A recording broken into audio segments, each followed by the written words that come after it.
plus que urgente, dont le tout nouveau président et son gouvernement doivent pouvoir s'atteler. Parce que je me suis permis de semestrialiser son mandat et je me suis rendu compte que le mandat du nouveau président Patrice Talon va se dérouler en 10 semestres. Le dernier semestre, le 10e semestre, c'est un semestre de bilan. Donc ce ne serait pas un semestre d'activité.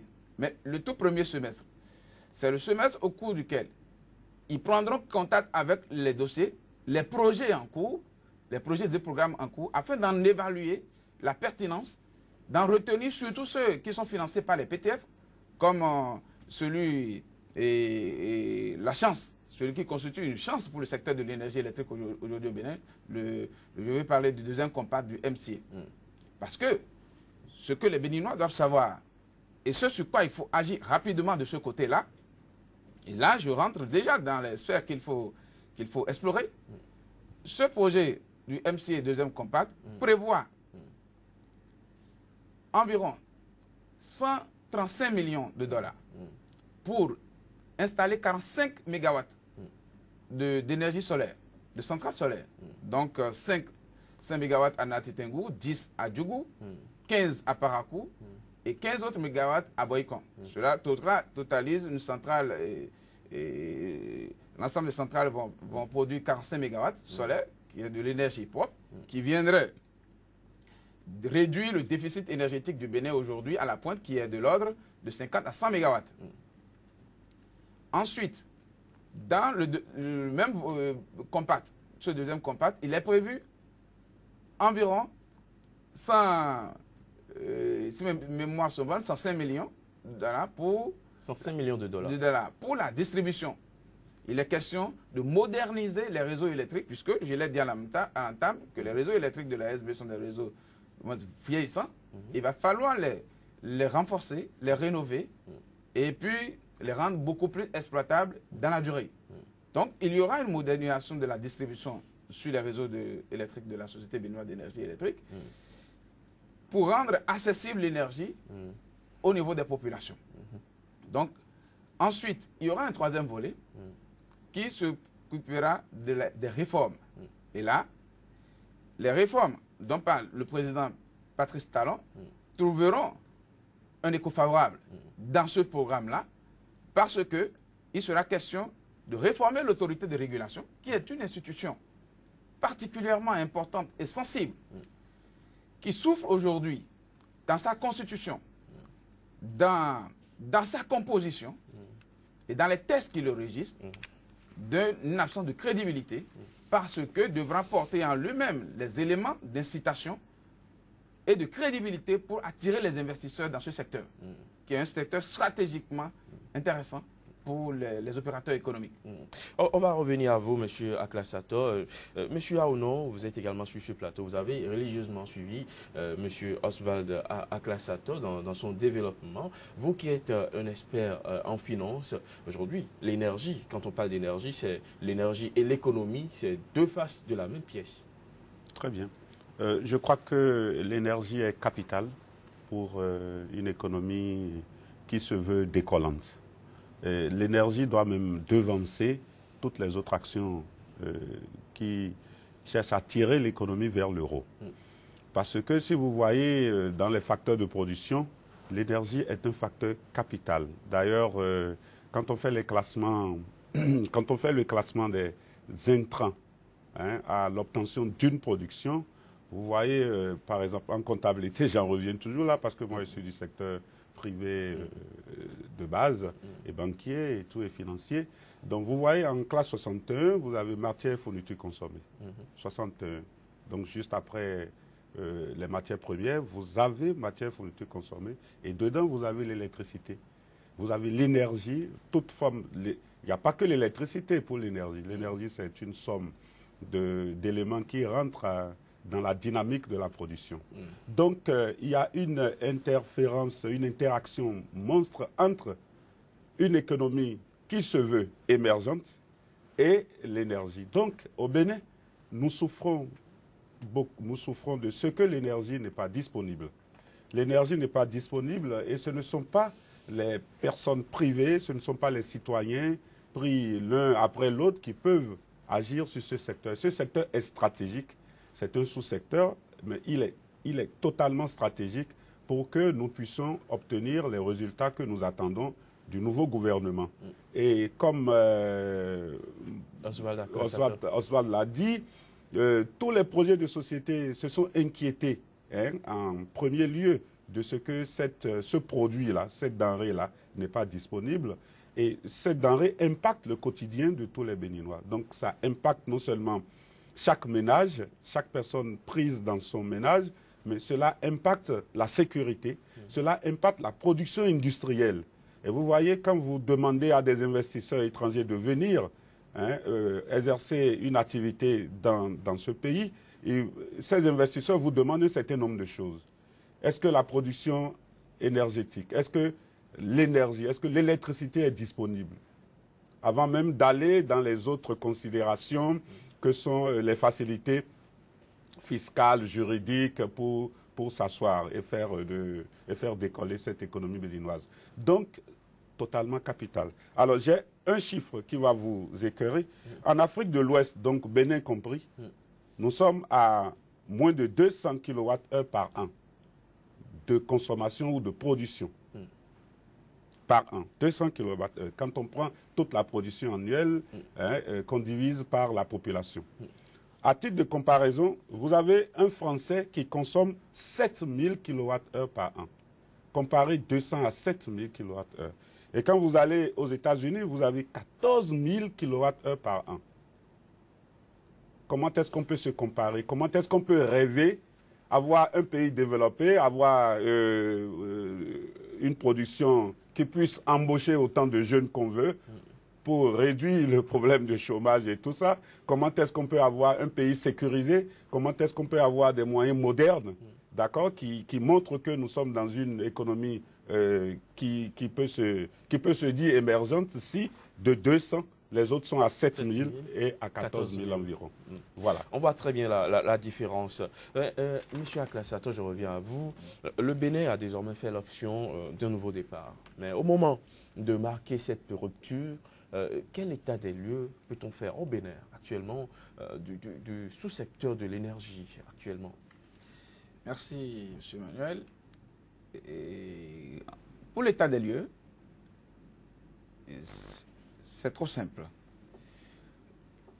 La puissance énergétique appelée à la pointe aujourd'hui au Bénin est de 200, en 2015, j'allais dire pour donner les chiffres exacts, est de 215 MW.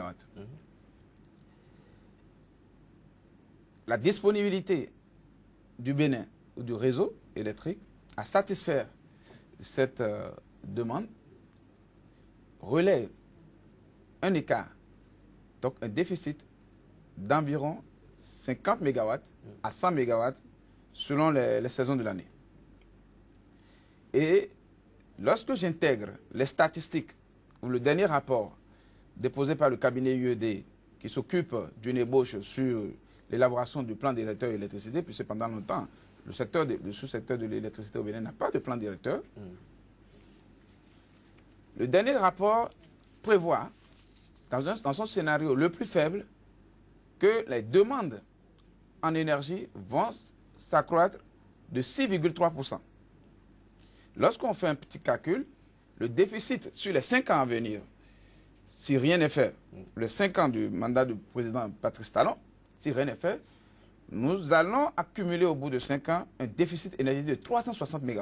Cela impose que tout de suite, le président de la République et son gouvernement s'attaquent à ce problème pour que, moyennement par an, soit installée au moins une centrale de 65 MW pour pouvoir totaliser les 360 MW sur le déficit. Encore que, ce pourquoi le Bénin se retrouve à ce stade, dans cette situation malheureuse aujourd'hui, c'est l'absence de planification du secteur. Et l'actuel gouvernement n'a pas à faire les mêmes erreurs parce qu'il doit pouvoir aller au-delà de ce déficit que nous envisageons autour de 360 MW sur les 5 ans. Cela veut dire qu'il va falloir faire de la prévision et de l'anticipation. Et pour qui connaît le tout nouveau président de la République, cette question doit pouvoir être au centre de son agenda, de ses préoccupations, afin que cet état des lieux tel qu'il est amorcé puisse connaître des lendemains meilleurs d'assurance. Parce que le peuple est inquiet, la population est inquiète. Quand on sait qu'en plus de ce déficit, beaucoup d'infrastructures ont été érigées, les grosses cylindriques industrielles comme SCB Lafarge, comme Nocibé, ne sont pas connectées au réseau électrique de la SBE. Même certaines grosses usines de production ou de traitement de coton ne sont pas connectées au réseau de la SBE aux heures de pointe. Il y en a qui expriment aujourd'hui un besoin que la Société béninoise d'énergie électrique n'est pas capable d'apporter. Donc, ce sous-secteur est un secteur stratégique et très important sur lequel le chef de l'État doit se lever tout de suite. Alors, lorsque on parle d'état des lieux, il faudrait pouvoir cataloguer un tout petit peu la disponibilité. Ce que nous avons comme disponibilité ou infrastructure énergétique sur le territoire. Au Bénin, nous avons, face à ces besoins qui ont été exprimés et le déficit énergétique dont je viens de parler, pour répondre à ça, nous avons Maria Gleta avec une turbine à gaz de 80 MW qui, ma foi, est exploitée aujourd'hui pratiquement en baisse de rendement. Et par rapport à cela, on peut justifier par l'absence du gaz, l'indisponibilité du gaz. Et vous savez, le pipeline qui a été construit au niveau du gazoduc de la sous-région était dimensionné pour 200 MPC par jour.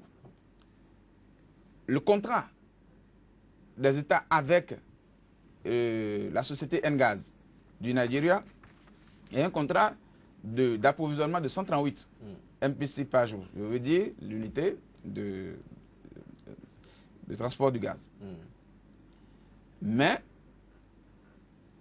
à la mise en œuvre, la société Ngaz du Nigeria a dit qu'il ne peut pas excéder 10 MPC. Ça veut dire que au lieu de partant d'un contrat de 138, c'est pratiquement au lieu de 138, c'est 10 MPC. À peine 10%. Et ces 10% ne sont même pas disponibles à ce jour. Ça veut dire que compter sur le gaz est aléatoire. Et on peut comprendre la pertinence du chef de l'État, Patrice Talon, lors du débat de face à face, quand il disait que la solution immédiate pour impulser ce sous-secteur de l'énergie, c'est d'installer des centrales thermiques de type dual à fioul lourd, HFO et à gaz, au cas où le gaz viendrait par la suite. Mais pour l'instant, on ne peut pas compter sur le gaz pour solutionner le Bénin. Donc, Maria Gleta, c'est cela. Et l'allocation, le gouvernement antérieur, je ne veux pas dire de fin, a pris des mesures d'urgence, au nombre desquelles l'allocation des groupes agricoles et MRI. Ma foi, il va falloir que des solutions urgentes soient mises en œuvre pour arrêter ces locations-là, qui, dans la mise en œuvre, corrigent un tant soit peu de problèmes, mais ne règlent pas durablement. Et reviennent encore plus cher. Et reviennent plus cher. Il va falloir que l'État, maintenant, privilégie, après avoir assaini le secteur, après avoir assaini la Société béninoise d'énergie électrique, l'ANADER et l'ABERM, après avoir assaini cette structure, que l'État donne la priorité à la signature de nouveaux contrats dans ce domaine pour pouvoir augmenter non seulement la capacité de sa disponibilité, sa capacité à répondre aux besoins des populations et dans la durée, mais aussi à travers des contrats de type BOT, je veux dire. Des contrats de type BOT, parce que nous avons beaucoup de constructeurs, d'opérateurs, d'investisseurs qui sont prêts à fournir au Bénin ce type de centrale souhaitée et qui peut régler nos problèmes dans des contrats de BOT qui, à long terme, sur 20 ans ou 30 ans, reviendront à la propriété, selon la propriété de l'État béninois, donc pour lesquels on n'aura pas investi, même pour la démobilisation, comme c'est le cas actuellement des groupes en location. Donc ça, c'est important. Et il va falloir maintenant que le Bénin puisse innover. Et là-dessus, nous avons pensé à un concept nouveau, de type nouveau. Nous allons revenir aux innovations, aux solutions. Monsieur Aonon, comment peut-on comprendre qu'un État tel le Bénin ne puisse fonctionner sans planification dans un sous-secteur tel que l'énergie durant toutes ces années, alors qu'on sait qu'aujourd'hui, que sans l'énergie, il n'y a pas création d'emplois, on sait que sans énergie, il n'y a pas l'essor de l'économie, et sans l'énergie, le pays n'évolue pas de croissance économique. Très bien.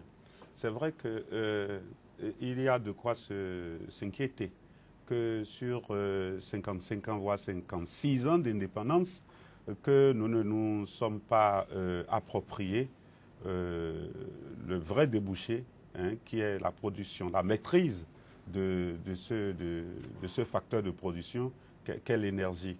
Alors, le Bénin a toujours compté sur Akosombo depuis le Ghana.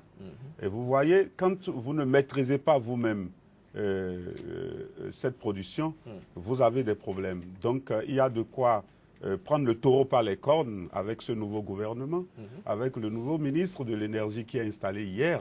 Il faut dire que c'est un secteur qui a été miné, il faut le dire, par beaucoup d'actes de corruption, il faut le dire. Que ce soit le secteur de l'électrification au Bénin, que ce soit le secteur du pétrole au Bénin avec la Sonacop et tout ça, il y a eu des disparités financières. Et c'est ça qui a miné. Et puis il y a eu le fait qu'il n'y a pas eu de vision. Maintenant, nous avons le candidat devenu président, Patrice Talon, qui a démontré sa vision, qui a été confronté, c'est ça aussi, qui a été confronté lui-même par la rareté de cette denrée-là, qui est primordiale pour toute production, dans tous les secteurs où il a travaillé, surtout le secteur coton, avec les industries d'égrenage et tout ça. Vous ne voyez pas une industrie d'égrenage, une usine d'égrenage fonctionner sans énergie. Et il faut faire effectivement maintenant, par intermittence, aller sur le réseau SBE, aller sur le réseau de gaz, donc de production interne dans les usines. Il a été confronté. Et comme Oswald l'a rappelé, dans le débat avec le Premier ministre Lionel Zisso, nous avons vu qu'il a à cœur ce secteur. Et puis comme il a fait un peu la physique, pas un peu, il a fait la physique, il comprend, il sait de quoi nous parlons. Mais effectivement, il n'y a pas eu de vision. Le plan directeur du sous-secteur électricité doit être repensé totalement, mais dans les jours à venir. Est-ce que c'est la première chose que ce gouvernement doit faire? Oui, c'est l'une des premières choses, parce que sans vision, mais ce n'est pas une vision qui doit aller, qui doit occulter qu'on aille vite. Il y a des visions qui étaient là, il faudrait rapidement, en une semaine, un mois au plus, reprendre rapidement tout ce qui est là, et savoir qu'il faut une révolution énergétique rapide avec des effets immédiats. Nous voulons des effets immédiats, et comme il a semestrialisé le mandat en cours, c'est 10 semestres, pas plus, il faudrait rapidement qu'on aille à la résorption de ces... Et les solutions existent. Nous avons les solutions passent par le financement. Après la méthodologie, par la vision et tout, où il faut définir le cadre et suivre la réalisation du cadre méthodologique défini, il y a les financements. Mais les financements aussi existent. Vous savez, il faut ce qu'on appelle un consortium de financement. Il faut beaucoup de sources de financement. Et les financements existent. Il y a l'IDA, il y a MCA, il y a les banques. Nous avons des ressources à l'interne. Il y a la Banque africaine du développement qui finance beaucoup l'énergie. Voilà, il faut mobiliser tout ce qui est en rade là et qui attend ce nouveau gouvernement pour aller très vite. Mais au finish, il faut réduire la facture. Il faut réduire la facture parce qu'il faut voir tout ça dans un optimum pour l'économie et pour l'utilisateur final. Voilà. Alors, M. Aklassator, revient à vous. Quelles sont les grandes mesures aujourd'hui qu'il faut prendre pour vraiment aller à un nouveau départ, surtout dans ce sous-secteur de l'énergie qui, ma foi, apparaît fondamental pour la réussite de ce quinquennat? Et en dehors des mesures déjà que nous avons déjà ébauchées, puisque ces mêmes mesures reviendront, je voudrais dire que tout de suite, il va falloir, comme l'a dit Célestin, que tout de suite, le chef de l'État et son ministre de l'Énergie convoquent une table ronde sur le sous-secteur de l'énergie. Et ça, c'est tout de suite. Ce n'est pas une table ronde, bien sûr, qui aura lieu à Paris, mais à Cotonou. Super. Et à cette table ronde, il faut que nul ne sera de trop, que les professionnels du secteur, que les opérateurs économiques intervenant ou voulant intervenir dans le secteur, que tout le monde puisse venir et qu'on puisse déposer sur la table les résultats des différentes études qui ont été faites jusque-là, les approches qui ont été proposées, les différentes mesures qui sont dans les différents programmes qui ont été déjà mis en place, afin qu'un aménagement, une correction puisse être apportée et qu'on puisse dégager vraiment les mesures les plus pertinentes, en présence bien sûr des bailleurs de fonds qui interviennent dans le secteur, et que cette plateforme, d'ici 3 semaines, 4 semaines, puisse servir de boussole d'orientation pour le nouveau gouvernement donc, et son chef, afin d'apporter une solution, à commencer tout de suite à apporter une solution à ce secteur. Et au nombre des mesures, en dehors de cette table ronde qui devrait avoir lieu d'ici 4 semaines tout au plus, et je pense qu'il va falloir maintenant qu'on ait un programme d'électrification global. Un programme d'électrification rurale globale. Donc, un programme d'électrification rurale globale et un programme d'électrification urbaine globale. À l'instar de ce qui est fait au Maroc. Vous savez, en 1995, quand moi j'entrais aux études universitaires au Maroc, à Marrakech précisément, le taux de couverture en électricité du Maroc était de 18%. Une volonté politique est apparue, tant du roi marocain, Hassan II, qui était encore là, et avec l'ONU, l'Office national d'électricité, des programmes spéciaux de ce genre ont été mis en place. Donc, au Maroc, on appelle ça PERG, le programme d'électrification rurale globale. Et sur la base d'un certain nombre de critères prédéfinis et arrêtés, ils sont passés de 18% à 97% en 2009. Donc, soit en 14 ans, le Maroc a quitté un taux d'électrification de 18% pour atteindre 97%. Donc, 93% sont directement raccordés au réseau interconnecté. Et les 4% et autres sont raccordés sur des installations autonomes hors réseau à base de systèmes solaires photovoltaïques. Sur quelle base? Lorsque on prépare le projet, on fait le budget de raccordement des localités, lorsque c'est inférieur ou égal à $2700 USD, d'office, vous êtes raccordé au réseau. Lorsque c'est supérieur à ce coût, vous passez en attendant sur les phases de l'alimentation hors réseau sur les systèmes solaires photovoltaïques. Et c'est une expérience certaine qui peut aussi nous intéresser ici. Il faudra que, à cette échelle, qu'au niveau d'un programme comme ça soit fait pour concerner l'électrification rurale à travers un certain nombre de mesures, mais aussi qu'on pense à cela pour ce qui concerne les programmes d'électrification urbaine. Et ça va permettre d'insuffler et de booster un peu le système, le tissu industriel même, le tissu économique béninois. Et comme innovation, nous voudrions que l'ensemble de ces mesures puissent s'insérer dans un concept nouveau que nous appelons, pour appeler E5. E1, c'est que tous les programmes et projets d'électricité qui vont permettre d'alimenter les ménages, puisque c'est de ça qu'il s'agit. Les Béninois, là où ils résident, il faut qu'ils aient l'électricité. Et un deuxième niveau, E2, l'électrification des centres d'intérêt communautaire. Je veux parler des écoles, des universités, des centres de santé, des marchés, des dispensaires, ainsi de suite, et autres. Et troisième étape, l'électrification, l'éclairage public dans nos rues. Il faudrait qu'il y ait un programme spécial pour éclairer suffisamment et massivement les rues pour chasser, reculer l'insécurité. Donc, et le gouvernement défunt à tenter quelque peu les lampadaires solaires, il va falloir que ce programme, un programme sérieux, soit repensé et avec des perspectives de l'assurance et de la maîtrise, de la maintenance de ces équipements dans la durée. Et là, je pense à un autre, au quatrième point, où il sera question d'électrifier nos villages, nos campagnes. Et pour finir, électrifier, apporter de l'électricité aux industries, donc aux zones franches industrielles, viabiliser et anticiper pour pouvoir accompagner tout ce mouvement.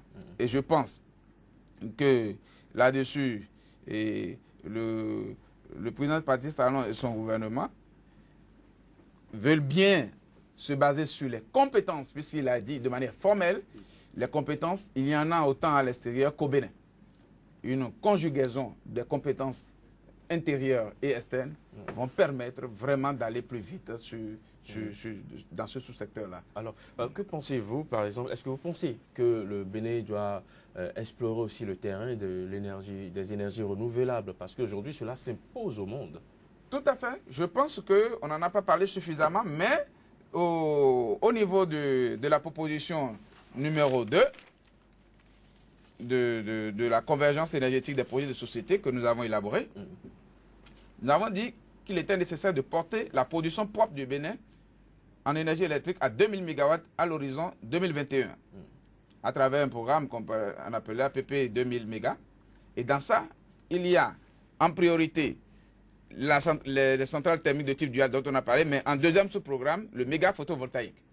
Et là, il sera question, à l'instar de ce que veut faire l'UMCA, que des centrales solaires, et en raison pratiquement, même si on peut réussir à mettre 200 MW de centrales solaires sur les 5 ans, ça aura été déjà intéressant pour participer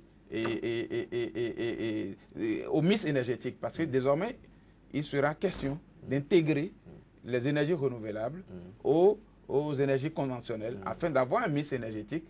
Et cela va permettre au système de pouvoir tenir en termes de disponibilité, mais en termes de maîtrise de coûts et d'optimisation des ressources pour que l'économie qui pourra en découler soit une économie prospère, une économie rassurante. Alors, je rebondis sur votre dernière phrase, une économie prospère. Monsieur Aonon, est-ce que vous pensez que en mettant en œuvre tout ce que vient d'exposer M. Oswald Aklassator, que notre économie pourrait atteindre la croissance à 2 chiffres? C'est ce qui est visé aujourd'hui. Une croissance à 2 chiffres, cela est visé. Est-ce que l'énergie, se doter de plans directeurs, aller à une table ronde et mettre en branle tout ce qu'il y a comme secteur à explorer, est-ce que nous pouvons atteindre une croissance à 2 chiffres d'ici 2021? Oui, forcément, forcément. D'ailleurs, regardez, même le fait de dynamiser le sous-secteur de l'énergie électrique apporte déjà à la croissance économique. Parce que ce sous-secteur utilise des ressources intellectuelles, des ressources humaines, d'accord, des personnes qui trouveront du travail. Déjà en lui-même, le sous-secteur apporte à la croissance économique. Maintenant, le produit issu de toute cette révolution énergétique à faire dans quelques semaines, quelques mois, apporterait ce qu'on appelle le milieu favorable, d'accord, apporterait le milieu favorable pour que émerge maintenant de l'initiative privée. Parce que, regardez, même les artisans, la petite vendeuse de glaçons, le tailleur à côté, ce que nous appelons la micro-entreprise, et tous ces petits secteurs économiques-là, toutes ces petites activités économiques ont besoin de l'énergie. Et l'énergie doit devancer l'initiative privée, comme je vous ai dit.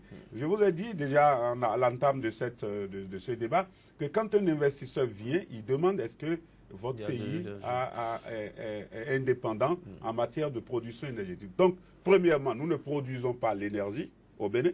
Nous sommes dépendants de la Kosombo, de la CEB et tout ça, financièrement et techniquement et matériellement. Il faut arrêter ça. Il faut produire soi-même l'énergie. Ensuite, nous distribuons mal. nos canaux de distribution sont désuets. Hein, il faut tout renouveler. Et aujourd'hui, il faut numériser la distribution. Il faut numériser, informatiser le système de distribution. Et donc, il faut penser à la production, il faut penser à la distribution rapidement. Et tout ça va contribuer à ce que le coût facturé aux ménages, le coût facturé, le coût social facturé à l'éducation, à l'éclairage public, et maintenant le coût facturé aux industries qui naîtront, aux petits commerces et tout ça, aux petites activités artisanales, ce coût-là deviendrait... Parce que quand vous produisez en masse, et il faut oser. Vous savez, je suis confiant parce que le président Patrice Talon est du secteur privé, d'accord? Et dans le secteur privé, on ose. Mais il faut davantage oser quand on est à la tête d'une nation. Il faut oser et il va oser, vous verrez. Et il a dit, nous allons produire en masse. Et quand vous produisez en masse, vous avez les économies d'échelle, donc le coût est bas.